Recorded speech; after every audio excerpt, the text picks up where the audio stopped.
নমস্কার বন্ধুরা, অনুর হেসেলে আপনাদের সকলকে স্বাগত। আজ আমি আপনাদের জন্য নিয়ে এসেছি একদম ভিন্ন স্বাদের স্বাস্থ্যকর ভেজিটেবল মোগলাই পরোটা। ময়দা নয়, এটা আমি তৈরি করব আটা দিয়ে, যা হবে ভীষণ ক্রিস্পি আর পুষ্টিকর সবজিতে ভরপুর। বাড়ির ছোট থেকে বড় সবার বিকেলের নাস্তা কিংবা স্কুলের টিফিনের জন্য এটা হতে পারে সেরা একটা হেলদি রেসিপি। খুবই সাধারণ সামান্য কিছু উপকরণ দিয়ে ঝটপট কিভাবে এই আটার মোগলাই বানাবেন তা জানতে ভিডিওটা শেষ পর্যন্ত দেখুন। তাহলে আসুন দেরি না করে ঝটপট দেখে নিই আজকের মজাদার রেসিপিটি। ভিডিওটা ভালো লাগলে লাইক আর সাবস্ক্রাইব করতে ভুলবেন না। মোগলাই পরোটা বানানোর জন্য আমি প্রথমে আটাটা মেখে নেব। তাই একটা বাটির মধ্যে আমি নিয়ে নিয়েছি 1.5 কাপ আটা। আপনারা চাইলে আটা ময়দা মিক্স করে করতে পারেন কিংবা শুধু ময়দা দিয়েও করতে পারেন।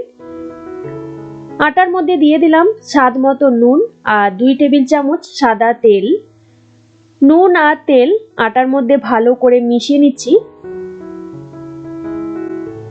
এরপর অল্প অল্প করে জল দিয়ে আটাটাকে খুব ভালো করে মেখে নেব। ঠিক যেরকম রুটির জন্য আমরা আটা মেখে থাকি সেই রকম ভাবে আটাটা মাখবো। দোকানে মোগলাই পরোটা কিন্তু ময়দা দিয়েই তৈরি হয়। এখন আমরা অনেকেই ময়দাটাকে অ্যাভয়েড করে চলি স্বাস্থ্যের কথা মাথায় রেখে। তাই আজ আমি এই হেলদি মোগলাই পরোটা আপনাদের বানিয়ে দেখাচ্ছি। দেখুন, অল্প অল্প করে জল দিয়ে দিয়ে আটাটাকে বেশ ভালোভাবে মেখে নিয়েছি। ঠিক যেরকম রুটির জন্য আমরা আটা মাখি সেই রকম ভাবে মেখেছি, একটু নরম করে। এবার এটা ঢাকা দিয়ে আমি 10-15 মিনিট রেস্টে রাখবো। মোগলাইয়ের ভেতরে স্টাফিং বা পুরটা বানানোর জন্য আমি এখন কিছু সবজি কেটে নেব। যেহেতু এটা ভেজিটেবল মোগলাই তাই একটা চপার মিক্সার নিয়েছি। এর মধ্যে নিয়ে নিলাম 2টো মিডিয়াম সাইজের পেঁয়াজ, একটা গাজর আর একটা ক্যাপসিকাম। সবজিগুলো আমি ছোট ছোট টুকরো করে কেটে নিয়েছি যাতে আমাদের চপ করতে সুবিধা হয়। এবার এগুলো ভালো করে চপ করে নেব। আপনাদের কাছে যদি চপার না থাকে তাহলে আপনারা ছোট ছোট কুচি করেও কেটে নিতে পারেন। এগুলো ভালো করে চপ করে নেওয়া হয়ে গেছে। এগুলো একটা বাটির মধ্যে আমি ঢেলে নেব। একসাথে সব সবজি চপ করা যায়নি, তাই প্রথমে গাজর, পেঁয়াজ, ক্যাপসিকাম চপ করে নিয়ে ওই চপারের মধ্যে দিয়ে দিলাম কিছুটা বাঁধাকপিটাও চপ করে নিচ্ছি। পুরের জন্য সব সবজি কেটে নেওয়া হয়ে গেছে। এবার একটা বাটির মধ্যে আমি 5টা ডিম ফাটিয়ে নিচ্ছি। এই রকম আরো নতুনত্ব রেসিপি দেখতে হলে আপনি যদি ফেসবুক বা ইনস্টাগ্রাম থেকে আমার ভিডিওগুলো দেখে থাকেন, ফেসবুক পেজটাকে ফলো করে দেবেন। ডিমটাকে খুব ভালো করে ফেটিয়ে নেব। ডিম খুব ভালোভাবে ফেটিয়ে নেওয়া হয়ে গেছে। এবার গ্যাসে একটা কড়াই বসিয়ে নিয়েছি। কড়াইয়ের মধ্যে দিয়ে দেব 2 টেবিল চামচ সাদা তেল।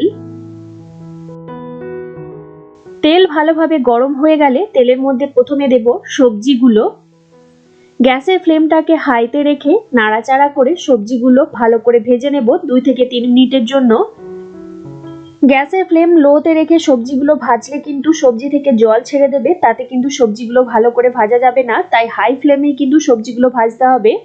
আমি 2 থেকে 3 মিনিট সময় ধরে সবজিগুলো ভালো করে ভেজে নিয়েছি। এখন এর মধ্যে দিয়ে দিচ্ছি ফেটিয়ে রাখা ডিমটা। নাড়াচাড়া করে সবজির সাথে ডিমটাকে খুব ভালো করে মিশিয়ে নেব। এবার ডিমটাকে ভালো করে ভেজে নেব যতক্ষণ পর্যন্ত না ডিমটা একদম ঝুড়ো ঝুড়ো হচ্ছে বা ডিমের ভুর্জির মতো হচ্ছে, ততক্ষণ পর্যন্ত ভাজবো। দেখুন, ডিমটা কিন্তু একদম ঝুরঝুরে হয়ে গেছে। এবার এর মধ্যে দিয়ে দেব স্বাদ মতো নুন। নুনটা একটু বুঝে দিতে হবে, কারণ আটা মাখার সময়ও আমরা নুন দিয়েছিলাম। আর দিয়ে দিচ্ছি 1 চা চামচ গোলমরিচ গুঁড়ো। নুন আর গোলমরিচ এর মধ্যে ভালো করে মিশিয়ে নেব।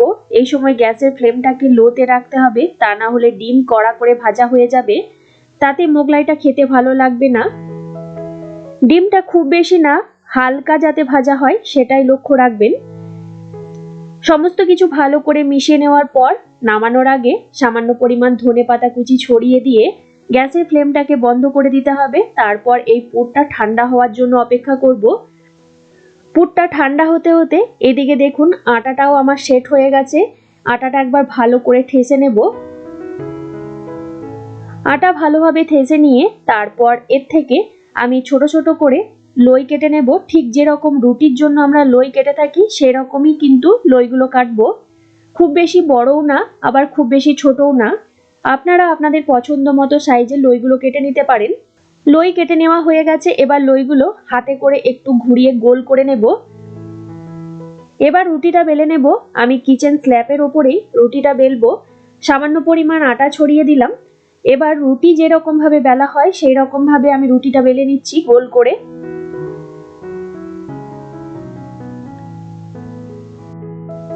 রুটি বেলে নেওয়া হয়ে গেছে। এবার রুটির মাঝখানে বড় চামচে 3 চামচ এই ডিমের পুরটা দিয়ে দিচ্ছি।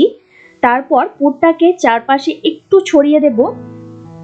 এবার রুটিটা ভাঁজ করব, আর ভাঁজটা যাতে খুলে না যায় তাই রুটিটার চারপাশে ভালো করে জল মাখিয়ে নেব। এবার ভালো করে দেখবেন আমি ভাঁজটা কিভাবে করছি। খুব বেশি টানা হ্যাজরা করবেন না, তাহলে রুটি ফেটে পুর বেরিয়ে যাবে। তাই এই কাজটা খুব সাবধানে করতে হবে। প্রথমে একটা সাইড মুড়িয়ে নিয়ে তারপর আরেকটা দিক থেকে সেই সাইডটা তার ওপরে চাপিয়ে দিতে হবে। এবার দুটো সাইড এরকম ভাবে মুড়িয়ে নিতে হবে। একটু হাতে করে প্রেস করে দিলেই দেখবেন রুটিটা খুব সুন্দরভাবে চিটে যাবে আর খুলবে না। একটা মোগলাই পরোটা আমাদের তৈরি হয়ে গেল। বাকি পরোটাগুলো ঠিক একইভাবে আমি বানিয়ে নেব। রুটির মাঝখানে পুর রেখে রুটিটার চারপাশে ভালো করে জল মাখিয়ে নিচ্ছি। এবার দেখুন একটা সাইড থেকে আমি এইভাবে একটা ভাঁজ দিলাম, অপর সাইড থেকে ভাঁজটা দেব ঠিক রুটিটার ওপরে। তারপর হাতের সাহায্যে একটু চেপে রুটিটা ভালো করে চিপকে নিতে হবে। এবার বাকি দুটো সাইডও পুরো মাঝখান পর্যন্ত ভাঁজ দেব না, দু সাইড থেকে অর্ধেক করে ভাঁজ দেব। তারপর হাতে করে একটু চেপে ভালো করে চিপকে নেব। দেখুন আরেকটা পরোটাও আমাদের তৈরি হয়ে গেছে। এবার পরোটাগুলো ভেজে নেব। কড়াইয়ের মধ্যে দিয়ে দিচ্ছি ভাজার জন্য পরিমাণ মতো তেল।